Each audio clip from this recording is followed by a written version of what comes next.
Assalamualaikum warahmatullahi wabarakatuh. Halo teman-teman, bertemu lagi dengan saya Yulianti Fadila, seorang mahasiswi dari Prodi Akuntansi dengan NIM 290215000 dan berasal dari Universitas Pancasakti Bekasi. Dan di video kali ini saya akan menjelaskan tentang topik mencari deskriptif data dan uji normalitas, homogenitas, serta hipotesis data. Dan untuk teman-teman yang ingin mengetahui materi ini lebih lanjut, bisa tonton video ini sampai habis ya. Terima kasih. Sebelum memulai, siapkan terlebih dahulu datanya. Di sini saya sudah menyiapkan data mengenai nilai keterampilan, nilai pengetahuan, dan juga nilai kehadiran. Ada 20 data dari tiap kolom. Dan setelah datanya sudah ditentukan, kemudian kita bisa langsung buka SPSS-nya. Saya buka SPSS versi 20. Kemudian setelah membuka aplikasi SPSS, maka akan muncul tampilan seperti ini, dan kita klik variable view untuk menuliskan variabelnya terlebih dahulu. Kita tulis di kolom name X1 lalu enter, dan kita tambahkan di kolom label tentang keterangan dari X1, yaitu saya tuliskan untuk X1 adalah nilai keterampilan. Lalu di poin kedua saya tuliskan di kolom name X2 lalu saya enter, dan saya tambahkan di label yaitu nilai pengetahuan. Lalu yang ketiga saya tuliskan variabel Y, dan di label saya tuliskan nilai kehadiran. Setelah itu kita bisa langsung klik data view, dan di dalam data view ini kita bisa masukkan nominal-nominal atau data dari X1, X2, serta Y. Itu bisa langsung kita copy data tersebut dari Excel, lalu kita copy ke dalam SPSS di kolom data view. Lalu untuk mencari deskriptif data, kita bisa klik analyze, deskriptif statistik, lalu frekuensi, dan setelah itu akan muncul tampilan seperti ini. Jika tampilan seperti ini sudah muncul, biasanya tiap variabel ada di kolom kiri nih teman-teman. Teman-teman bisa langsung klik semua variabel, lalu pindahkan dari kolom kiri ke kolom kanan. Setelah itu, teman-teman bisa langsung klik menu statistik. Lalu akan muncul tampilan di gambar sebelah kanan ini nih teman-teman. Nah, teman-teman bisa langsung klik atau checklist menu mana saja yang teman-teman ingin cari dari data tersebut. Seperti saya ingin mencari mean, median, mode, dan juga sum.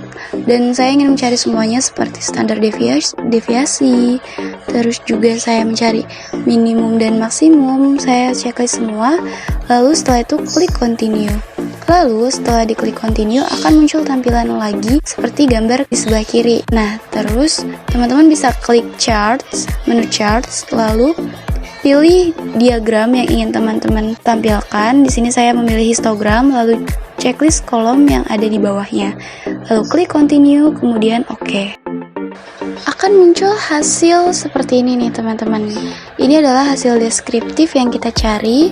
Di sini ada hasil statistiknya, yaitu rata-rata dari tiap data, nilai rata-rata dari tiap data. Lalu juga ada hasil untuk tiap-tiap data. Seperti di sini ada nilai keterampilan, nilai pengetahuan, dan juga nilai kehadiran. Lalu di bawahnya ada gambar diagram dari tiap data. Ada gambar diagram dari nilai keterampilan, nilai pengetahuan, dan juga nilai kehadiran. Setelah hasilnya sudah muncul, kita bisa jelaskan hasil tersebut seperti pemaparan di bawah ini, seperti gambar di bawah ini. Sini untuk deskripsi data, yaitu saya tuliskan statistiknya, kolom statistiknya. Di sini saya tulis keterangannya berdasarkan tabel di atas. Ada sebanyak 20 responden, diperoleh skor terendah pada nilai keterampilan yaitu sebesar 84. Kita bisa lihat nilainya di minimum ya teman-teman. Nilai keterampilan ada 84, nilai pengetahuan 85, dan nilai kehadiran 77. Itu adalah nilai terendahnya. Sementara untuk skor tertinggi nilai keterampilan kita lihat di kolom maksimum yaitu 96, begitu juga nilai pengetahuan dan nilai kehadiran yaitu 95 dan juga 98. Lalu rata-ratanya kita bisa lihat di kolom rata-rata atau mean yaitu nilai keterampilannya sebesar 90,250 dan nilai pengetahuannya 89,500, dan begitu juga dengan nilai kehadiran yaitu 86,950. Kita jabarkan semua yang ada di kolom ini, yaitu seperti mean-nya, standard error of mean, median, mode, standar deviasinya, variance, range minimum, maksimum, hingga total. Setelah mencari deskriptif data, kita akan mencari atau menguji normalitas data. Kita harus kembali dulu ke data view yang tadi kita buat, lalu klik analyze, pilih non-parametric test, lalu pilih legacy dialogs, dan pilih one sample KS. Lalu tampilannya akan seperti gambar di sebelah kiri ini ya teman-teman. Nah, teman-teman bisa klik semua variabel dari kolom kiri ke kolom kanan seperti gambar di samping, lalu checklist normal pada test distribution, lalu klik OK, dan muncul hasilnya seperti gambar kecil di samping kiri ini, yaitu ada one sample test, lalu juga di sini ada keterangan, ada assumption-nya, dan kita akan buat deskripsinya. Berikut ini deskripsi untuk uji normalitas. Nah, di uji normalitas ini, assumption dari tiap variabel atau tiap kolom seperti kolom nilai keterampilan, nilai pengetahuan, nilai kehadiran, itu harus dibandingkan dengan 0,05. Apabila nilainya lebih besar, maka data tersebut bisa kita bilang data tersebut berarti berdistribusi normal. Namun jika hasil assumption dibandingkan dengan 0,05 itu bersifat lebih kecil, maka data tersebut berdistribusi tidak normal. Seperti keterangan pada paragraf kedua ini ya teman-teman. Angka ini sama dengan hasil secara manual dan nilai assumption 2 mean tilde dari nilai keterampilan sebesar 0,544. Kita bisa lihat ya, assumption di nilai keterampilan paling bawah ini ada 0,544, atau dapat ditulis sebagai nilai probabilitas, yaitu 0,544 kita bandingkan dengan 0,05 dan hasilnya lebih besar. Berarti HO diterima. Dengan demikian, data nilai keterampilan berdistribusi normal. Begitu juga dengan nilai pengetahuan 0,301 kita bandingkan dengan 0,05 dan ternyata hasilnya lebih besar, maka nilai pengetahuan berdistribusi normal. Begitu juga dengan nilai kehadiran 0,508 dibandingkan dengan 0,05 dan hasilnya lebih besar, berarti nilai kehadiran berdistribusi normal. Selanjutnya kita akan mencari uji homogenitas dari data. Pertama-tama untuk uji homogenitas kita harus mengkelompokkan datanya terlebih dahulu di kolom Excel yang sebelumnya kita buat teman-teman. Jadi kita lihat di sini saya mempunyai 3 data, yaitu nilai keterampilan, nilai pengetahuan, dan juga nilai kehadiran. Nah, saya buat di sini karena tiap kolom ada 20, saya buat 3 kali 20 nomor. Saya copy tiap nomornya 3 kali. Saya copy ke bawah semuanya 1 sampai 20, 1 sampai 20, 1 sampai 20. Lalu tiap nomor 1 sampai 20 saya kelompokkan seperti gambar di samping ya. Ada 1 sampai 20, saya tulis semuanya 1. Lalu di gambar di sebelah kiri yang kecil ada juga saya tulis 2, begitu juga ada nomor 1 saya tulis 3. Lalu saya masukkan untuk kolom 1, saya masukkan data dari nilai keterampilan.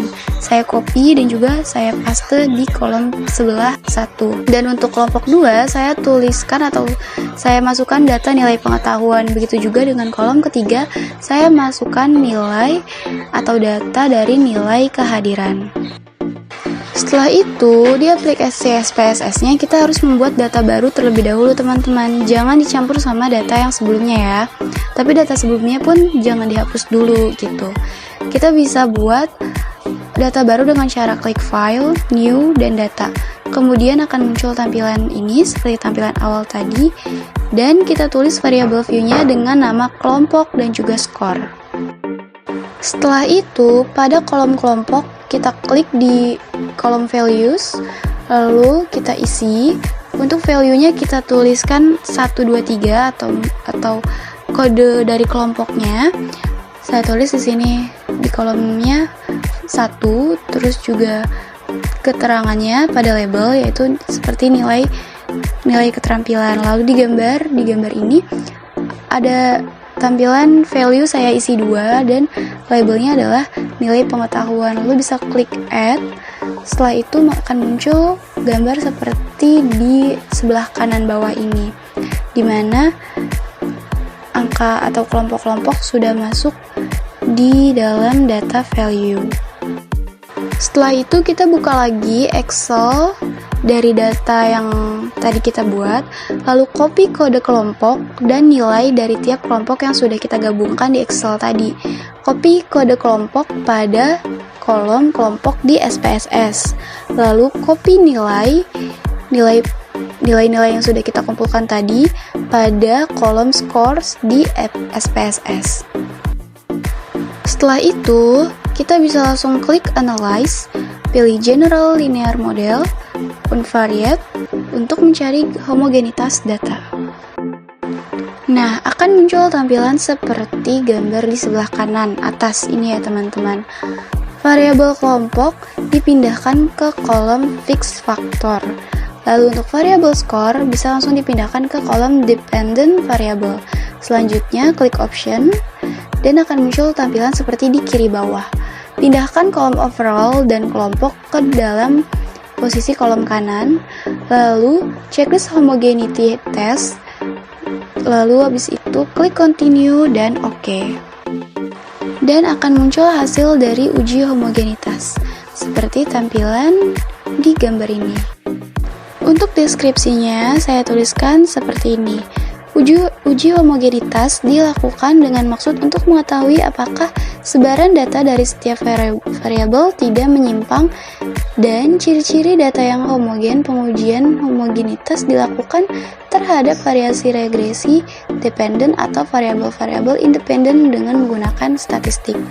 Lalu saya masukkan kolom Leibniz test di sini dan saya terangkan atau saya tuliskan penjabarannya.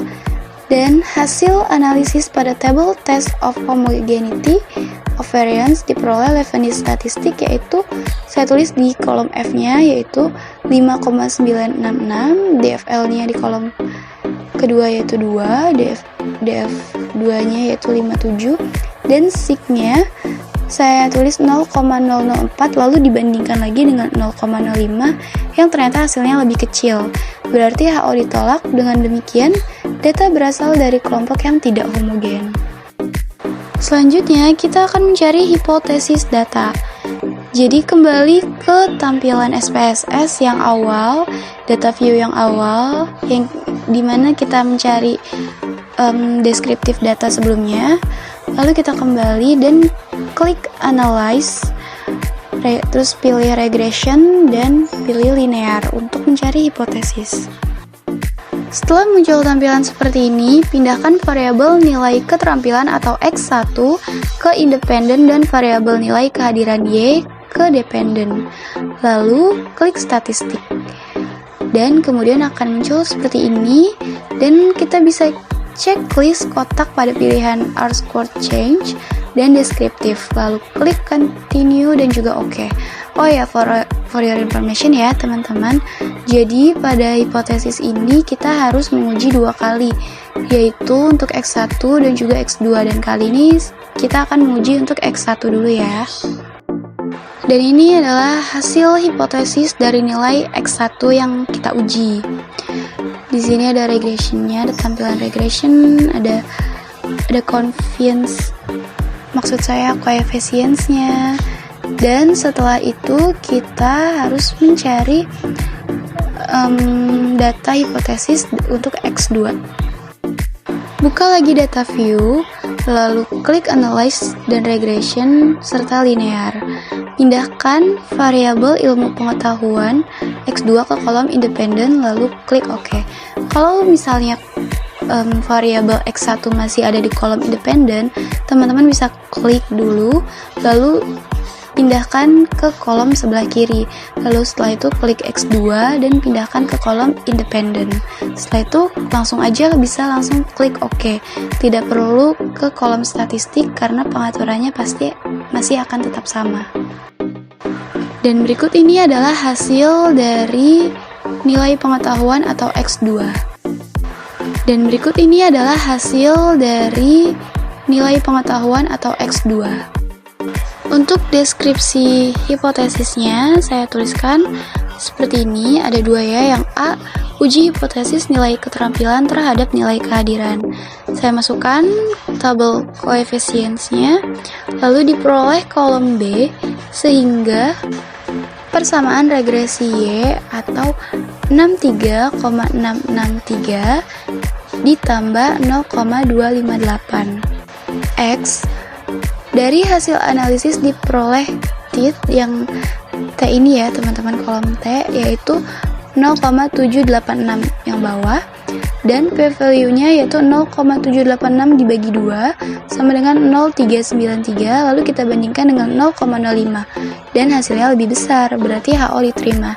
Dengan demikian nilai keterampilan berpengaruh negatif terhadap nilai kehadiran. Lalu untuk uji hipotesis nilai pengetahuan terhadap nilai kehadiran. Di sini saya tampilkan lagi koefisien untuk X2-nya atau nilai pengetahuan, dan saya tulis lagi keterangannya. Diperoleh kolom B yaitu regresi Y 55,338 ditambah 0,353X. Dari hasil analisis diperoleh T yaitu 0,746 dan p-value-nya yaitu 0,746 dibagi 2, lalu hasilnya 0,373 dibandingkan dengan 0,05 dan hasilnya lebih besar. Dengan begitu HO diterima. Dengan demikian nilai pengetahuan berpengaruh negatif juga terhadap nilai kehadiran. Baik teman-teman, sekian penjelasan saya mengenai materi mencari deskriptif data, menguji homogenitas, serta uji hipotesis dari data. Terima kasih sudah menonton video ini dan mohon maaf apabila banyak kesalahan dan juga kekurangan. Terima kasih. Wassalamualaikum warahmatullahi wabarakatuh.